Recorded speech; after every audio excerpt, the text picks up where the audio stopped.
मम्मा शायद उनमें से किसी ने नहीं देखा होगा जो मम्मा के बारे में सुन रहे थे। उन्होंने 1919 में जन्म लिया और 24 जून 1965 में उन्होंने अपना शरीर छोड़ दिया, यानी अव्यक्त हो गए। मम्मा के अंदर बहुत सारी खूबियाँ थी।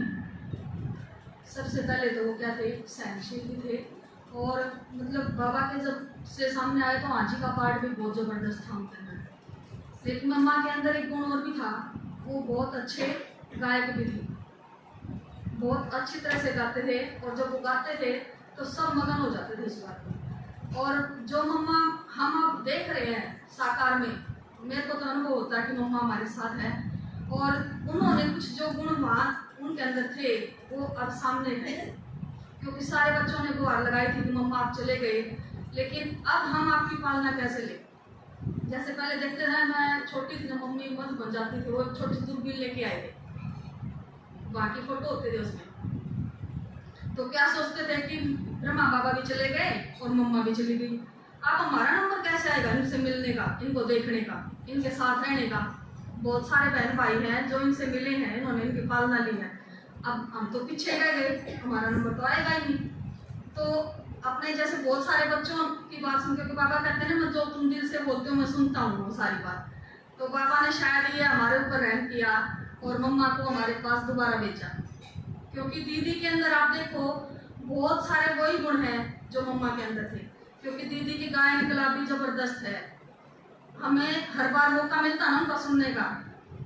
और कुछ ऐसे बहन भाई भी जो पहली बार जब उनसे सुनते हैं तो वो ये कहते हैं आपकी दीदी जबरदस्त ही इस कला में माहिर है, यूँ लगता है कि सरस्वती का सीधा हाथ उनके ऊपर है, उनकी वाणी में ही सरस्वती है। जैसे मम्मा को नाम दिया ना सरस्वती जगदम्बा, तो दीदी की गायन कला भी ऐसी है जबरदस्त। और जैसे मम्मा ने पालना की अपने सारे बच्चों की, हालांकि वो उम्र में चाहे छोटी थी सबसे, बहुत सारी माताएं वहाँ बुजुर्ग भी थी, तो आप सबका ये अनुभव होगा ये कि जब दीदी अपने साथ सामने आती हैं तो हम सारे छोटे बच्चे नहीं बन जाते, चाहे कितनी बुजुर्ग माता हो, वो भी क्या कहते हैं दीदी दीदी आप ये बता दो, दीदी ये समस्या इसका समाधान बता दो। तो जैसे मम्मा के सामने सबकी समस्या का समाधान हो जाता था, ऐसे ही दीदी कर देती हैं। जितना लाड प्यार से मम्मा आगे बढ़ाती थी, उमंग उत्साह से हर एक बच्चे को उंगली पकड़ के चलना सिखाती थी, ऐसे ही दीदी भी चलाती हैं। लेकिन अनुशासन तो अनुशासन होता ना, तो माँ का काम है बच्चों को अनुशासन में भी रखना। तो मम्मा भी हर एक जिस यज्ञ में जो माता थी, कन्याएं थी, कुमारियाँ थी, उनको हर तरह का रहन सहन का, हर तरह का वो तरीका भी बस सिखाती थी वो, है ना। तो अपनी मम्मा भी सिखाती है ना हमें, पहले दादी जी भी सिखाते थे ये बात कि यज्ञ में माता है तो उनको ऐसे पहनना है, ऐसे चलना है, खाना भी खाना है तो ऐसे भोग लेना, तो चुप करके बिना शोर किए लेना है। बहुत सारी चीजें मर्यादाएं जो हम यज्ञ की वो मम्मा ने सिखाई, है ना।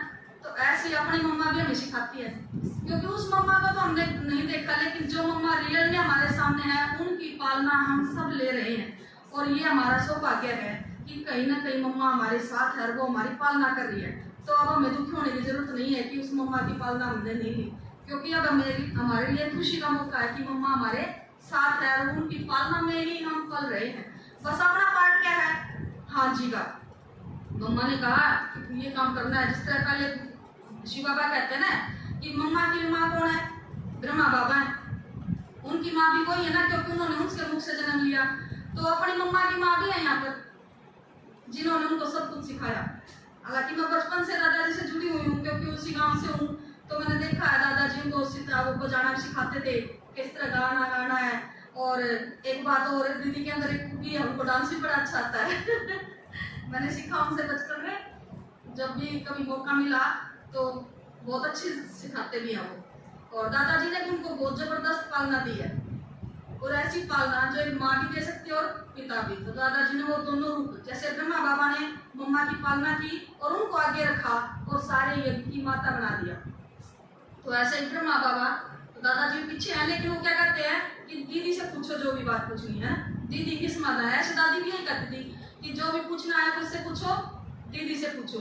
यानी कि ब्रह्मा बाबा के ऊपर जब कुछ बात हो तो बाबा को भी कोई डिसीजन लेना था तो क्या करते थे, मम्मा से पूछो। तो ऐसे ही मम्मा को ही आगे रखा था। हमारे लिए भी हमारी मम्मा आज भी आगे है और वो हमारी सबकी पालना कर रही है। रियल में अगर उनकी पालना का अनुभव करना है तो उनसे जुड़ कर रहना होगा और हाजी का पार्ट बजाना होगा। ये कोई मजबूरी नहीं है, ये हमारा सौभाग्य है। और जब इस सौभाग्य को लेना है तो हमें उसके बलबूते पर ही वो हाजी जैसा भी है वही हाजी बोलना है, मना नहीं।